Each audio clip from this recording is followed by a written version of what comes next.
Ang gagawin natin ngayon guys ay i-flex ko sa inyo kung ano yung pagkakaiba ng ating tatlong ginawang black garlic. Kasi meron tayo iba't ibang bawang na ginamit. Meron tayong ginamit na native bawang. Ito yung maliliit na bawang natin na meron din tayo sa Pilipinas. And then yung Chinese garlic. Tinawag siyang Chinese garlic kasi original niya talaga ay sa China. Kaya kumbaga dito sa Japan meron tayong tinatawag na Japanese cucumber, Japanese bitter melon. Sa China meron din, 'di ba? Meron nga silang Chinese cabbage. Kaya ganun din ang tawag sa kanya. Hindi ibig sabihin ay lahat ng Chinese garlic ay nanggagaling sa China. Meron ding mga nanggagaling sa China pero mostly ay tinatanim na rin ng mga Hapon yung ganitong klaseng bawang. Chinese garlic lang ang tawag sa kanya.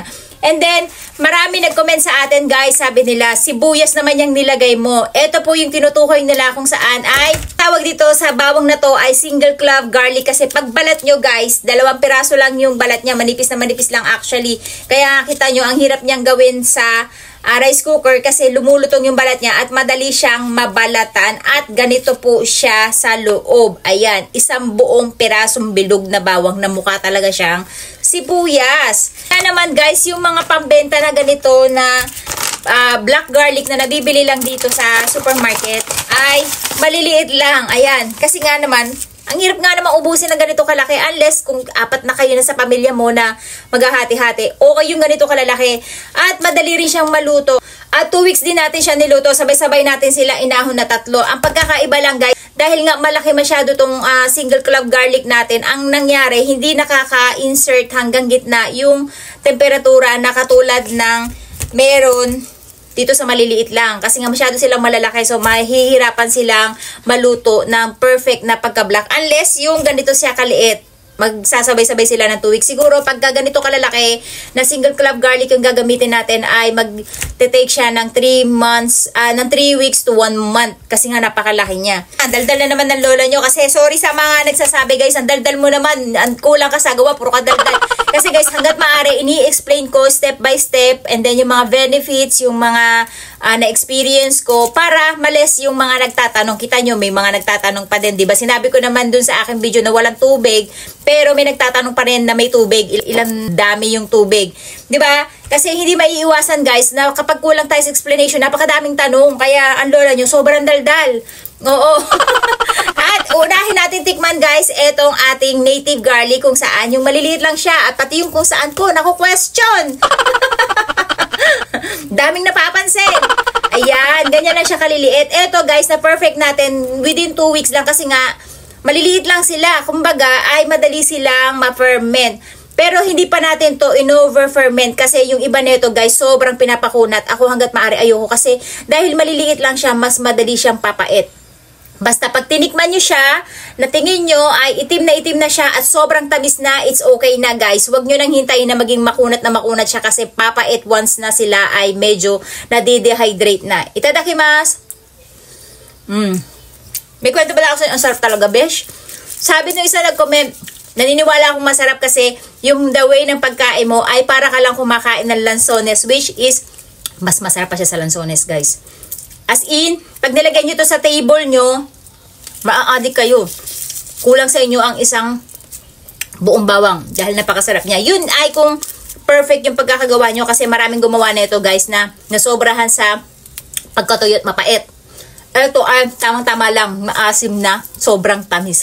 Yung kapitbahay natin na may-ari ng farm ko, ayan, bibigyan din natin siya. Siguro, kung bibili niya to ay 2 set din to o 3. Nasa 1,600 yen na rin to pag binili niya to yung ganyang kadami. So, ganun siya kamahal kasi nga napakahaba ng kanyang procedure.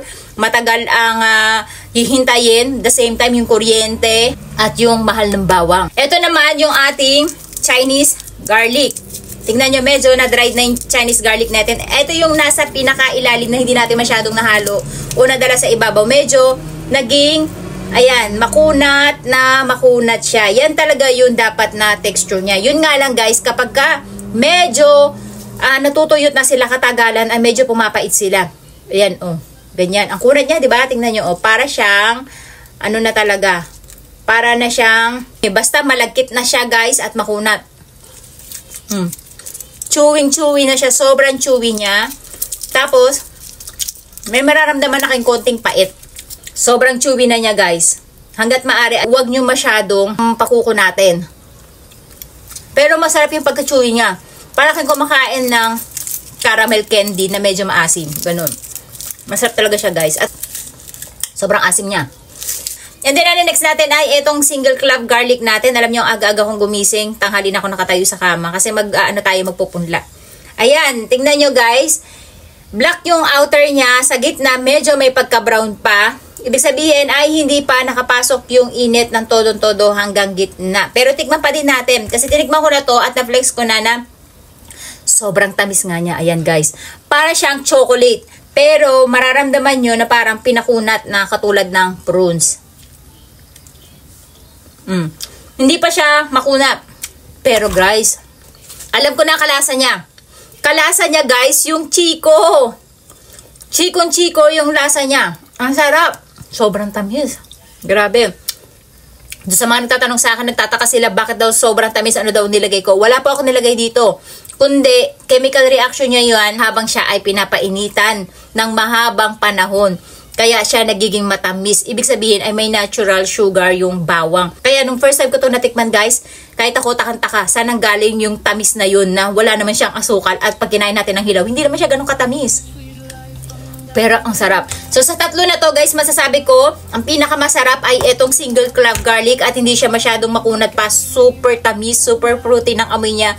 Para kayo kumakain ng Chico. Pero yung Chico, di ba medyo maaligas-gas? Ito ay hindi. Smooth lang siya pag kinakain nyo. And then, ang pangalawa natin na masarap na gawing black garlic, etong native garlic. Kasi talagang masarap din siya, guys. Sobrang tamis niya. Kaya lang, ito may parang lasa talaga siya ng Chico, no? Pangalawa to, guys. And then, pangatlo yung ating Chinese garlic na masasabi ko na masarap din siya. At, abangan nyo yung pangatlong video natin kung saan ay i-flex ko sa inyo kung ano-ano yung mga tanong nyo dun sa ating comment section na sasagutin natin. Kasi medyo mahaba na to. Marami na naman na magre-reclam. Guys, thank you to sa mga na-share ng aking paggawa ng black garlic. At abangan nyo yung mga iba pa nating gagawin na bawang na kung saan ay yung mas madali natin siya makakain. Kasi marami sa mga Pilipino, alam ko matataas ang mga sugar, yung mga cholesterol natin. At ang pagkain ng bawang ay puro sariwa lang ang ginagawa nila. Dito sa Japan guys, napakadaming paraan ng pagkain ng bawang. Pero hindi mo malalasahan yung mabaho na amoy ng bawang at napakadali lang nilang kainin. Kaya yun ang abangan nyo yung iba pa nating recipe ng bawang.